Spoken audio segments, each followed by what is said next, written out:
This is what life used to look like for a Fayetteville mother and her 7-year-old son, a life full of fun and joy, exploring new things.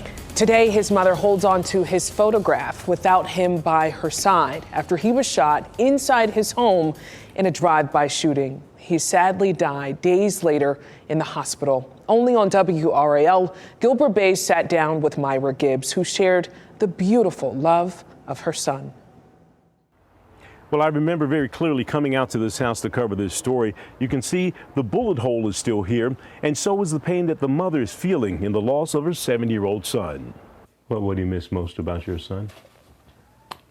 His smile. There's no question, 7-year-old Zion Gibbs had a smile that could light up a room and a personality that would melt your heart. And his hugs and his compliments, and he always would say, "Mommy, I miss your love." Myra Gibbs buried her son 2 weeks ago. She made his obituary look like a comic book because he loved superheroes. A month ago, Zion was playing video games inside his home on Danish Drive when his mother heard gunfire outside the home. How many shots do you think you heard leading up to your son being shot? We thought it was over. I know it was well over 10 that I heard, but then come to find out it was almost 30. Gibbs says 6 bullets hit her home. One broke through the window and struck Zion in the face. Describe that for me.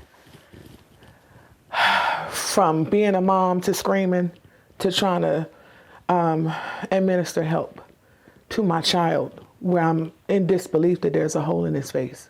Gibbs is a 911 operator. She did everything she could to save her son's life. That's when the 911 kicked in me, and never thought that I would have the emergency, but I started CPR and chest compressions on him. Now Zion lives on through the memories of pictures and unfortunately dreams that will never come true.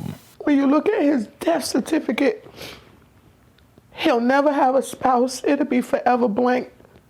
He'll never have an occupation. He wanted to be a firefighter.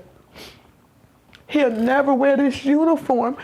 The county made a uniform and put his name on it for his funeral services. So this will be the first 4th of July holiday that Myra Gibbs will not be able to take her son to the beach to enjoy the fireworks. She's hopeful, though, that someone will come forward with some information that will help bring closure to her family. In Fayetteville, Gilbert Bays, WRAL News. Our hearts are with you, Myra. The family has set up a GoFundMe page to help with expenses. Right now, police have not made arrests or identified any suspects, so they're asking if you have information to call police.